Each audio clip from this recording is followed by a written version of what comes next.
Hello everyone. তো আজকে সকালে তোমাদের দাদাভাই দারুণ একটা মাছ নিয়ে এসছে বাজার থেকে কিনে। তো আমার আমার কিন্তু ওই মাছটা ভীষণ প্রিয়।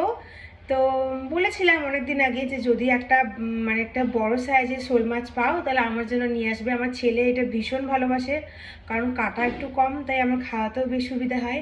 তো চলো তোমাদেরকে দেখাই। মাছটা কাটার আগে ভাবলাম তোমাদের সঙ্গে ছোট্ট একটা ভিডিও শেয়ার করব। তো এখনো কিন্তু মাছটা কাটা হয়নি। তো চলো তোমাদেরকে দেখাই। আমি নিয়ে আসি পুরো একদম গামলা ধরে নিয়ে এসেছি, কারণ এত বড় শোল মাছটা গামলায় না রাখলে কিন্তু জায়গা হবে না।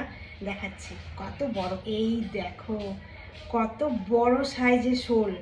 মোটামুটি 1 কিলো ওজন হবে, 1 কিলো 100 কি 200 গ্রাম মতন ওজনটা।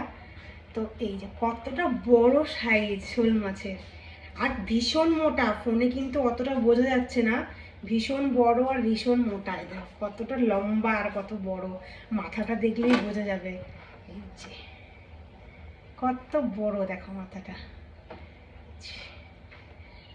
বিশাল মোটা, মোটামুটি এতটা মোটা মাছটা, এতটা মোটা। দেখলে হয়তো বোঝা যাচ্ছে কতটা বড় আর কতটা মোটা। এখন মাছটা এখন কাটিং হবে, কাটিং।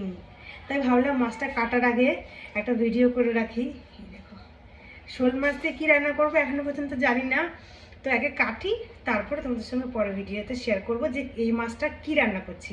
চলো এখন রাখি, আমার পরে কথা হবে। টাটা।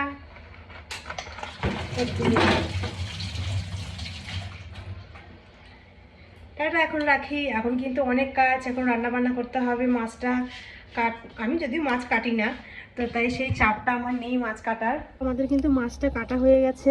তো দেখে যতটা বড় মনে হচ্ছিল, মাছটা কিন্তু অতটাও বড় মানে মানে অতটা ওজন হয়নি। দেখো পিসগুলো, দেখো কতটা বড়, হাতের তালুতে ধরো। 4 4 8 4 8 11 পিস, 11 পিস, 11 পিস। ইয়ে একটা পিস, আমি এই দেখো একটা পিসের সাইজ দেখো। এই যে একটা পিস হাতের তালুর থেকেও বাইরে বেরিয়ে যাচ্ছে মনে হচ্ছে, এরকম একটা পিস হয়েছে। কোনটা বেশি বড় হয়েছে? এইগুলো ডিম হয়নি না, মাছটাতে ডিম হয়নি। যাই হোক, এই যে হচ্ছে লেজাটা ছোট সাইজের, এই যে মাথাটা। এই হচ্ছে আজকের মাছ। এই যে কী রান্না করব সেটা তো অবশ্যই তোমরা দেখতেই পাবে, শোল মাছ দিয়ে কী রান্না করব। এই যে হচ্ছে আজকের মাছ।